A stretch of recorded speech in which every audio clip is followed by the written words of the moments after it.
As we start things out by going to Skype, where Benjamin is on the line from California.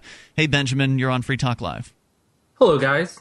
Hey, what's on your mind? I wanted to talk about the latest case of a judge ruling that the police and firefighters even have no obligation to protect people.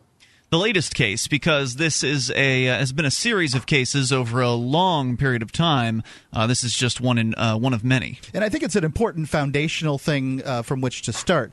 Not to say that police officers and firefighters individually, many of them, don't wish to protect you. Just that people will say things like, well, what are you going to do if your house is burning down? The fire department won't be there to save you, or something like that. It's all about the suggestion is that these organizations are there to protect you. Mm-hmm. They'll say things like that. The government is here to protect you. You'll hear Obama say words like that.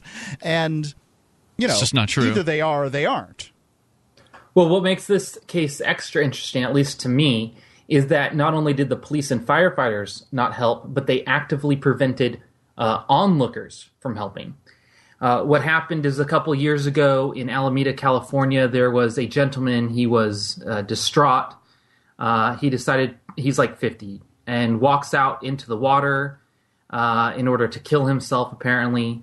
His mother asks onlookers to call for help.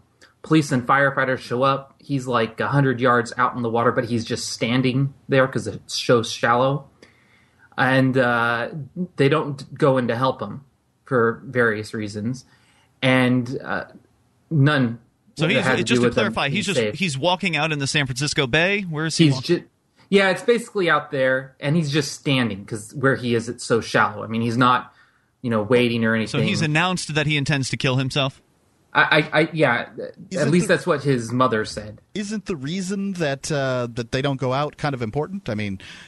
Well, at first they tried to say that they hadn't got the right training, the water rescue training, which makes no sense since Alameda is surrounded by water. But as it turns out, that was a lie. They had received that special training, and to me and other people, it looks as if it were an election time ploy to say, hey, vote for us to get more money, because there were things on the ballot to reduce their budget, and they were trying to say, look, we need more money. But what happened was... And he was how far out in the water? I think like 100 yards. Okay. Yeah. So, but you said it was shallow? But it was shallow. He was standing there. What ended up happening is he stood out there for about an hour until he got hypothermia and just clunked over and died. Oh, gosh. Because I was going to say, it's hard to drown yourself. There's certain ways to, that you can kill yourself that will be far more effective than self-drowning. Apparently. Yeah, I didn't see that one coming. That's interesting. Now here's the thing. You could go with, well, do the police and firefighters have any obligation to go keep you from killing yourself? But what makes this interesting is there were onlookers. People out there saying, let us go get him. If you're not going to go get him for whatever stupid rule you think you're following, we'll go get them or go get him.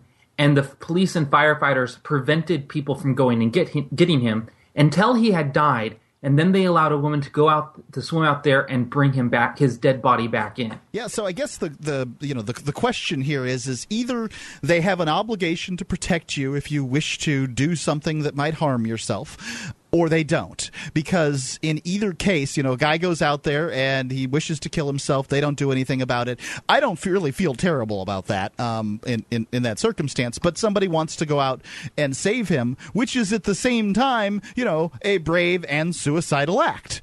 Right? Going out 100 yards to save some guy out in the surf, not exactly the most, the smartest thing to do as far as from a self-preservation standpoint. I don't know what it's like at San Francisco Bay. Is there a lot of surf there? Is it, a lot of waves? I don't know the exact location where this happened, so I don't know. And it's very different because, it's in the bay, I'm sure. So that's what I'm the thinking. Difference between being on the... I don't think it matters. What I'm saying is that what I'm trying to do is that both of these acts are similar to themselves. Wishing to go kill yourself and wishing to go save somebody. From the standpoint of the fire department, you have made an active decision to leave whatever realm of safety there is and go to whatever realm of danger there is, and you've made those decisions on your own. So if they're not going to go save the guy out in the bay, then they shouldn't stop somebody from doing the same. Well, right, and that's one of the most shocking parts of this story is that Good Samaritans were prevented from stepping in. Now, I'd like to know more about how that happened, and I don't know how familiar you are with those details, but was it one of those things where somebody said, I want to go save him, and the officer said, no, you can't do that? Or did somebody actually try to go and were physically prevented? I think it was probably, from what I know, people said, we'll go out and get him. And police and firefighters basically threatened to actively prevent them. Like, well, if you do that, I'm going to have to stop you kind of thing. You know, one of those kind of threats.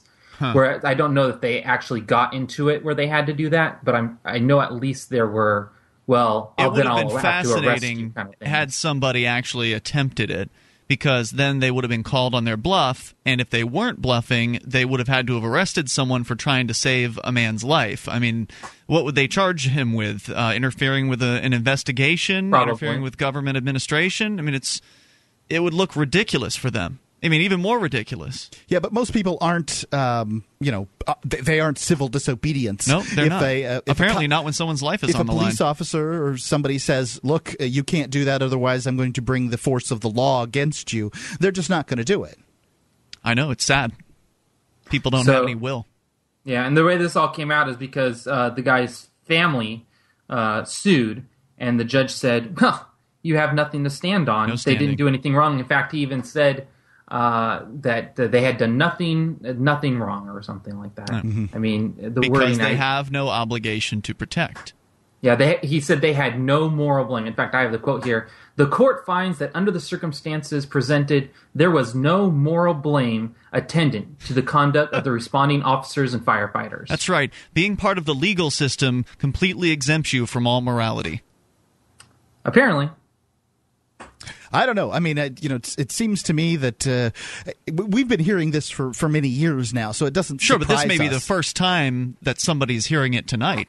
Yeah, because this is shocking news. It tends not to surprise us, but the fact is that the government isn't there to protect you, and that to take it one step further, you're not a citizen because.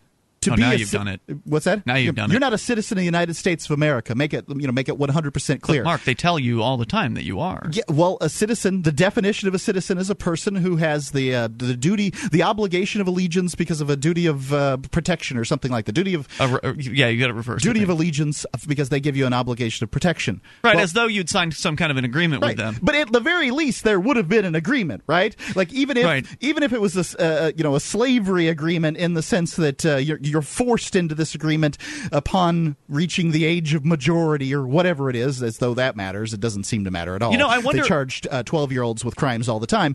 But even if it was that agreement, it's not that agreement because they have no obligation to protect you. Right. I wonder about You are not a citizen. You are a subject. But I wonder about the people who immigrate here who actually do sign some sort of an agreement. They actually are swearing to become a citizen. I wonder if there's like an asterisk on that form somewhere, like real small print that says, and yeah, by the way, we don't have any obligation to protect you. Sign here. Because we know they don't have an obligation to protect anybody here. So even the or people anywhere around the world. I mean, there actually are no citizens at all. And I'm not making up this definition. In theory, there could be. Like there could be some government that rules itself with an obligation to protect. I'd love to hear about the government that has the obligation to protect. But that's what the Black's Law Dictionary defines a citizen as. So there are no citizens in the world. All right, more coming up here at 8:55, 450 free. If you've got any thoughts on this matter, would love to hear from you. And you can also connect to us on Skype at lrn.fm. You can take control. This is Free Talk Live.